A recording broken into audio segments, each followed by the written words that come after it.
కోపాలు చాలండి శ్రీమతి గారు, కొంచెం కూలవ్వండి మేడం గారు.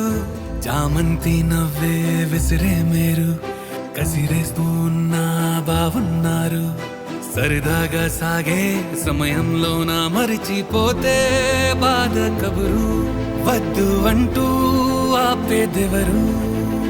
కోపాలు చాలండి శ్రీమతి గారు, కొంచెం కూలవ్వండి మేడం గారు.